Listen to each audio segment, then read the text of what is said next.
안녕하세요. 오늘 저는 역사 해설을 맡은 이반야입니다. 같이 다니면서 봤으면 더 재밌었을 것 같은데 이렇게라도 만나게 돼서 반갑습니다. 오늘을 다양한 걸 설명을 해볼 생각인데요. 먼저 이제 역사 해설을 할 때는 교과서적인 내용을 설명을 하고 그 이면에 숨은 내용을 설명을 해야 되는데 이제 그 자료 선택을 하는 데 있어서는 다소 주관적일 수 있습니다. 근데 이제 오늘은 객관적인 설명 한번 하고 그다음 이제 저의 주관적인 얘기를 한번 해보도록 하겠습니다. 자, 먼저 서대문구에서 가장 유명한 유적지 독립문을 설명해 보도록 하겠습니다. 자, 독립문 같은 경우는 1896년에 독립협회가 처음 생겨나면서 그 독립협회의 의장격을 맡고 있었던 서재필이 우리의 자주 독립을 주장해야 된다고 생각을 하면서 이제 발의를 했습니다. 그래서 시작된 독립문인데요. 먼저 독립문이 생겨진 위치는 이제 영흥문이라고 중국의 사신들을 접대하는 문이 있었어요. 그 자리를 이제 헐고 이제 독립문을 세우자라고 해서 이제 만들어진 건데요. 독립의 의미가 그 당시에는 서구 열강에 의해서 이제 저희 인권 침탈이 많이 되고 있던 실정이었습니다. 1882년에 조미수호 통상 조약을 맺으면서 미국이 최국대우라는 조항을 처음 집어넣는데요.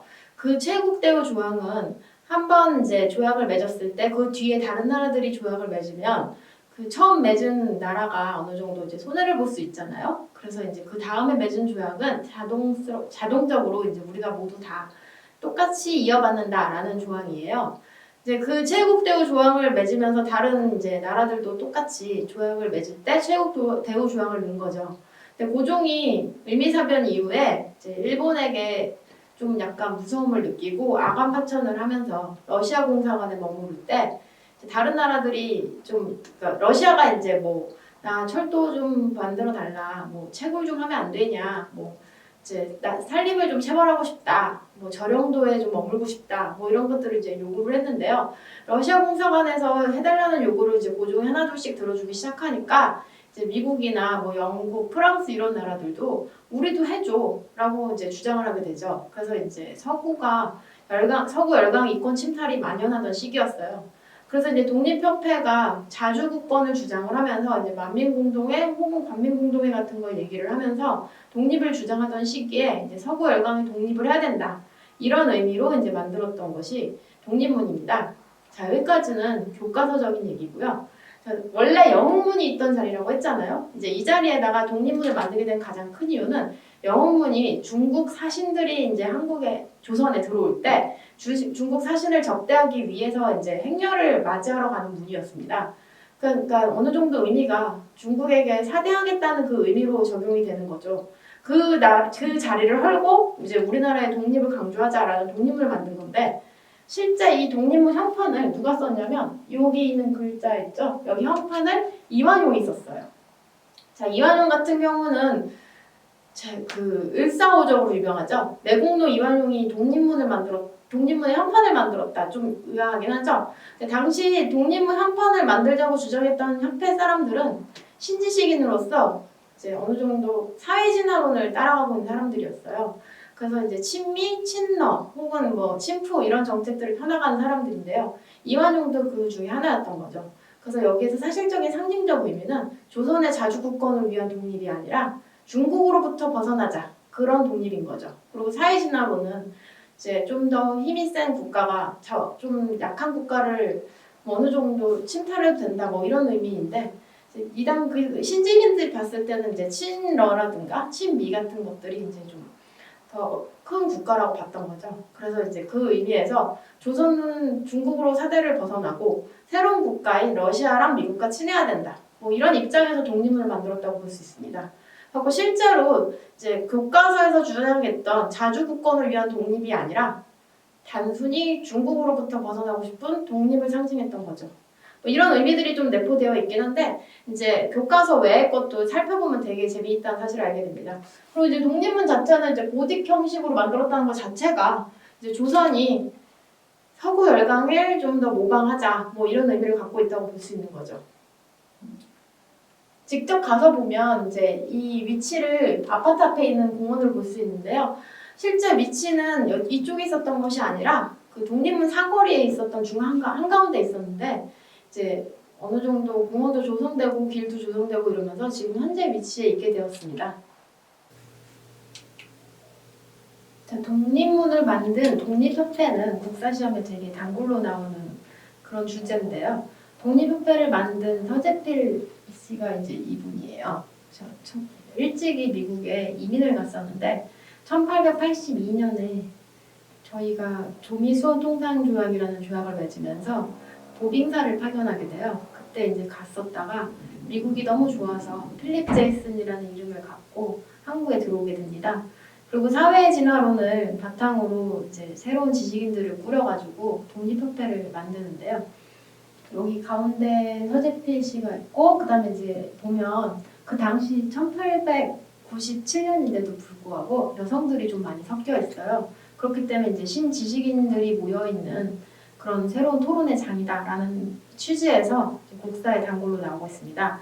독립협회가 크게 주장했던 거는 자주 민권, 자주 국권, 그 다음에 이제 민족 평화 뭐 이런 거였는데 그 독립협회가 이제 서구 열강의 이권 침탈을 많이 저지하는 역할도 하고요. 가장 시험에 잘 나오는 거는 만민공동회랑 관민공동회가 시험에 제일 잘 나와요. 만민공동회 같은 경우는 백정 출신 박성춘이라는 사람이 연설을 하는 장면들이 이제 나오는데 백정이 나와서 연설을 할 정도로 많은 사람들은 다 똑같다, 평등하다, 뭐 이런 거에 대한 인식을 심어줍니다.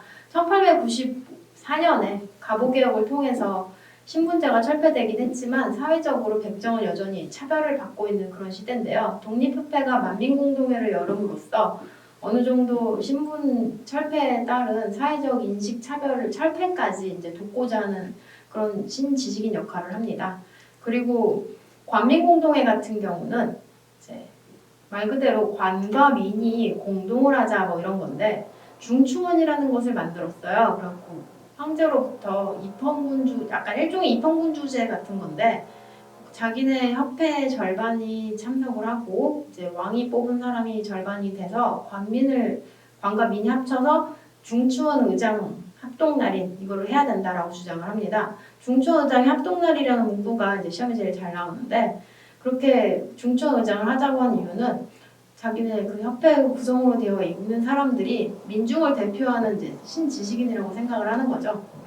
그래서 민중 대표와 왕이 이제 만들었던 사람들 절반을 합쳐서 그들이 의결권을 가져서 이제 처음으로 지금으로 따지면 국민 참정권을 주장했다고 볼 수 있어요. 그래서 국민이 직접 참여하는 걸 하자고 했는데 결국은 독립협회는 해산이 돼요. 해산이 되는 이유는 이제 어느 정도 보수 세력의 앞잡이였다고 볼 수 있는 그 한국협회가 얘네들이 공화정을 만들 거라고 모함을 해요. 입헌군주제는 왕이 있고 헌법 안에 왕이 이제 제약이 되는 거고 공화정은 민중이 직접 대통령을 뽑아서 만드는 정체인데 그 공화정이 될 경우 왕이 이제 없어져야 된다고 하는 거니까 고종 입장에서는 괘씸하게 생각을 했겠죠. 그래서 독립협회를 해산하는데 그 전까지는 그래도 좀 어느 정도 이제 뭐 민중을 위해서 하겠다라는 활동을 하는데 이제 독립협회를 바라보는 시각이 방금까지 얘기했다는 것은 교과서적인 시각이고 일반적으로 비판적인 시각도 존재를 합니다. 독립협회가 사회진화론을 따르는 신지식인들이 만들어놓은 그런 단체이기 때문에 뭐 부르주아 세력을 대표하고 있다. 근데 솔직히 이제 그 당시에 다른 나라를 갈 수 있었다는 거는 어느 정도 집안 형편도 되지만 권력에 조금 다가서 있기 때문에 다른 나라를 갈 수 있어요.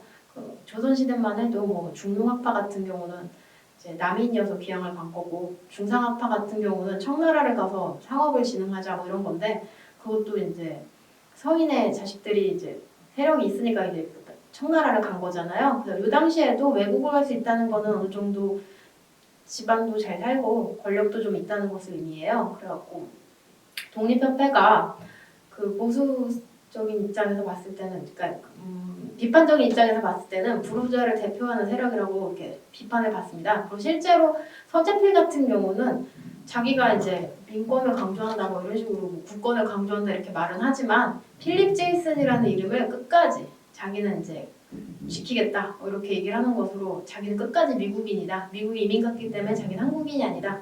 미국인이다 이렇게 주장을 해요. 약간 서지필도 미스터 선샤인의 유진이 좀 떠오르긴 하지만 좀 성격은 다른 인물이고요. 어쨌든 그렇게 미국인이기를 고집을 했기 때문에 독립에 관련된 어폐가 있다라고 보는 부류도 있습니다. 그래서 이제 교과서에 나오는 내용도 중요하지만 그 이면을 살펴보는 연습도 좀 해야 된다고 생각을 합니다.